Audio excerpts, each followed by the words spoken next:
और ये भी हदीस मैं सुना दूँ, सही अल बुखारी की। पिछली हदीस सुनन अल तिरमिज़ी की थी, सही है। अगली हदीस सही अल बुखारी सही मुस्लिम दोनों में। अबू हुरैरा रज़ियल्लाहु अन्हु रिपोर्टेड द प्रॉफिट सल्लल्लाहु अलैहि वसल्लम said, verily Allah has written for the son of Adam his portion of zina which he will inevitably commit। हर आदम के बच्चे के लिए जिना से कुछ पोर्शन है। बड़ी एक वो रिफ्लेक्ट करने वाली हदीस है, समझें इसको। The adultery of the eyes is a lustful look. आंखों का जिना एक शहवत वाली निगाह अगले पे डालना है, lustful look. The adultery of the tongue is lustful speech. ज़बान का जिना लस्टफुल बातें करना है, ऐसी बातें, ऐसे लोगों में बैठना जैसे फ्रेंड्स आपस में शेयर करते हैं ना, एक दूसरे को अपने इंसिडेंट्स बताते हैं कि मैंने जो है वो मेरी गर्लफ्रेंड है, मैंने उससे ये बात की, वो एक दूसरे को चैट्स दिखाते हैं, पिक्चर्स दिखाते हैं, बड़ा कुछ होता है, मुकाबलाबाजी लगाते हैं एक दूसरे से। तो लस्टफुल स्पीच ये जिना है ज़बान का। और सबसे बड़ा जिना जो आजकल चल रहा है ज़बान का, वो सॉन्ग्स। उसमें क्या है उन सॉन्ग्स, मतलब आप कभी गौर तो करें ना, उनके लिरिक्स हैं क्या, जिना है सारा और क्या है। पोर्नोग्राफी, ऑडियो पोर्नोग्राफी है। शेप ऑफ योर बॉडी, मतलब ये क्या एक्सप्लेन क्या करने की कोशिश कर रहा है शायर क्या कहना चाह रहा है उससे, पूरा मतलब बॉडी आप एक्सप्लेन कर रहे हैं, आप जो है तारीफ किस सेंस में कर रहे हैं, औरत को क्या आपने ऑब्जेक्ट समझा हुआ है।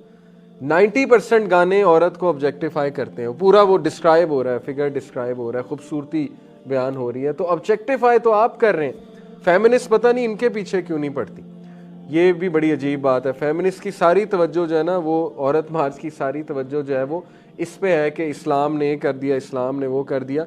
कभी नज़र तो दौड़ाएं कि आपके गाने, वेस्ट के गाने ऑब्जेक्टिफाई कर रहे हैं औरत को, उनके एडवर्टीजमेंट्स ऑब्जेक्टिफाई कर रहे हैं औरत को, कितना डिग्रेड कर रहे हैं।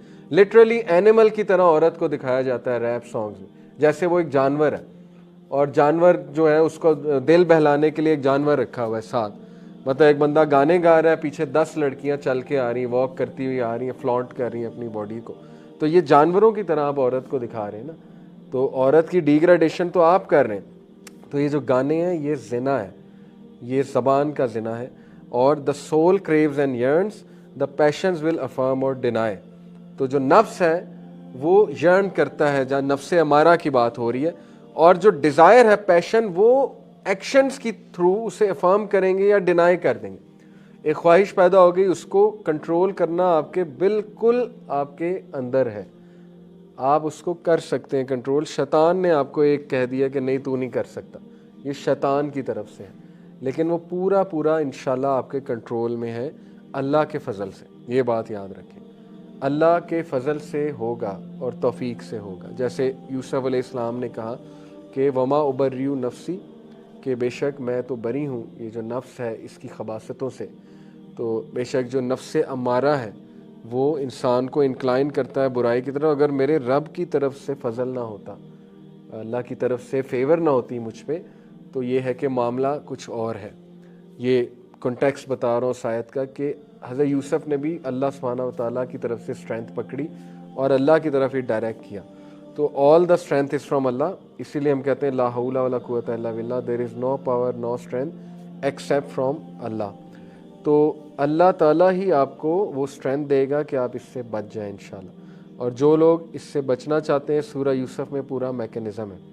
हज़रत यूसुफ अलैहिस्सलाम इस छोटे से वाक़े में, कि जो अज़ीज़ मिस्र की वाइफ थी उसने ट्रैप किया, सेड्यूस किया हज़रत यूसुफ को, और एक ऐसे कमरे में बुलाया जहाँ दरवाज़े बंद हो गए, और फिर वो दरवाज़ा खुला।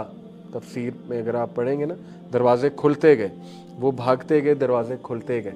तो उसमें पूरा मैकेनिज़्म है कि नंबर 1, हज़रत यूसुफ अलैहिस्सलाम ने अल्लाह से मदद पकड़ी। तो बचता वही है जो बचना चाहे। जो बंदा बचना ही नहीं चाहता ना, तो वो फिर जाहिर है कि मदद उसके लिए नहीं आती, क्योंकि वो बचना ही नहीं चाहता। उसने पहले से ठानी कि मैंने स्लिप होना ही होना है। तो बचने की नीयत और ये स्ट्रेंथ जमा करना, ये भी एक बड़ी तगड़ी बात होती कि नहीं मैंने बचना है। बचने की नीयत हुई, उसके बाद अल्लाह की तरफ से कोई इशारा आता है, कोई मदद आती है। सूरह यूसुफ आप देख लें, अल्लाह की तरफ से इशारा आया, मदद आई, और उसके बाद दरवाजे खुल जाते हैं कि आप उस सिचुएशन से भागें, उस सिचुएशन में ना रहें। ये बहुत इंपॉर्टेंट जो है वो टिप है। लोग उस सिचुएशन में ही रहते हैं और एक्सपेक्ट करते हैं मैं बच भी जाऊंगा। भाई जब आप चैटिंग कर रहे हैं आप कहाँ बचेंगे? ये एक्सपेक्ट करना कि मैं नहीं छोड़ तो सकता नहीं, चलो चैटिंग करते रहते हैं तो वो कभी ना कभी स्लिप हो जाएगा, उस जगह से आपने भागना है, उस चीज़ को आपने छोड़ना है, उस चीज़ को आपने अबैंडन करना है, नहीं बच सकते, अदरवाइज़ कोई इसका हल नहीं है। तो उसको तर्क करना होगा, और उसको तर्क करने से अल्लाह ताला दो चीज़ें आपको देगा हदीस की रूह से। नंबर 1 गिना, रिचनेस ऑफ हार्ट। गिना समझते हैं? Richness of heart. आपका दिल वुसअत आ जाएगी, आपके दिल में रिचनेस आ जाएगी, आपके लिए नेकी करना आसान हो जाएगी, गिफ्ट है अल्लाह की तरफ से।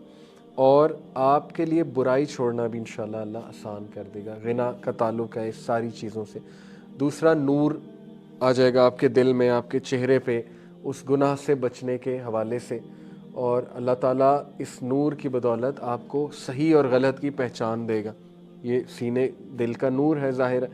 और अगली चीज़ ये कि अल्लाह ताला आपको उसके बदले रिप्लेसमेंट ऐसी देगा कि आपको लुत्फ़ आ जाए। ये वादे हैं हदीस की रोशनी में कि जो कोई अल्लाह के लिए किसी चीज़ को छोड़ता है, अल्लाह एक तो गिना रिचनेस ऑफ हार्ट देता है, दूसरा उसके बदले अल्लाह उसे बेहतरीन चीज़ अता फरमाता है, बेहतरीन चीज़ अता फरमाता है। तो ये वादे सच्चे हैं अल्लाह के और अल्लाह के नबी सल्लल्लाहु अलैहि वसल्लम के। तो यही सलूशन है, इसके अलावा मेरे पास कोई और सलूशन नहीं है। बाकी ये कि अब करना क्या है, तो यूथ को यही मैसेज है, देखें कि इस इमेच्योरिटी से निकल आए। ऑपोजिट जेंडर के पास खड़े होना, उनसे उनके साथ तस्वीरें लेना, वो फिर फेसबुक पे शेयर करना, ये इमेच्योर और अनइंटेलिजेंट लोगों के काम है। इससे आपकी इज्जत नहीं बढ़ती। और जिस सोसाइटी में आपकी इस वजह से इज्जत बढ़ी है वो सोसाइटी इंतहाई घटिया और पस्त है। उस सोसाइटी में आपको बैठना ही नहीं चाहिए जिनकी पस्ती का लेवल ये है कि वो इस चीज़ से आपकी रिस्पेक्ट जज करते हैं। इसका मतलब निकलो वहाँ से। वो तो पस्त लोग हैं, उनकी जहनीत इस लेवल तक पस्त है कि वो इस चीज़ पे रिस्पेक्ट करते हैं। और उन्हें भी समझाओ कि ये चीज़ कूल नहीं है, ये तो बल्कि आप खुल्लम खुल्ला अल्लाह ताला की हदूद जो है वो पामाल कर रहे हैं। अल्लाह के नबी सल्लल्लाहु अलैहि वसल्लम ने नापसंद फरमाया। आप सोचे सहाबा या अल्लाह के नबी आज होते और यूथ को इस तरह देख लेते तो क्या क्या कहते वो? कभी ये सोचा है हमने? चलो मान लो कि इसमें कोई बुराई नहीं है, तो क्या आप ये गारंटी दे सकते हैं कि वो हमें कुछ नहीं कहेंगे या हमें कोई तलकीन नहीं करेंगे? अगर आज हाई फाइव्स करते हुए देख लें लड़के लड़कियों को, या इस तरह कैफ़ेज़ में बैठे जो डिस्कशंस चल रही होती हैं, और जिस तरह व्हाट्सएप पे डुअल मीनिंग टॉक्स चल रही होती हैं। मुझे कई यंगस्टर्स ने बताया कि लड़के, आपको पता है लड़कियों के साथ हर बंदा फिर उस लेवल पे, बदतमीज़ लड़के भी बहुत होते हैं, वो फिर सब कुछ ही अजीबोगरीब बातें भी करते हैं। तो लड़कियों को डिग्निटी और शर्म दिखानी चाहिए कि हमें अपने आप को कैरी ऐसे करना है कि अगला जुर्रत भी ना करे, उसके जहन में ही ना आए कि we are someone easily approachable. इसी तरह लड़के को अपने आप को ऐसे कैरी करना चाहिए कि अगले सोचें कि नहीं ये डिग्निटी वाला है और ही इज़ नॉट समवन के जो ईजीली अप्रोचेबल है। यही हल है, इसके अलावा कोई और हल आप जाएंगे तो वो डिसेप्शन है, डिसीव हो जाएगा बंदा।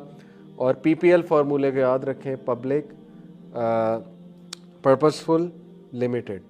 ये चीज़ें आप करेंगे तो इंशाल्लाह आप ख़ुद भी सुकून में रहेंगे, दूसरे भी सुकून में रहेंगे।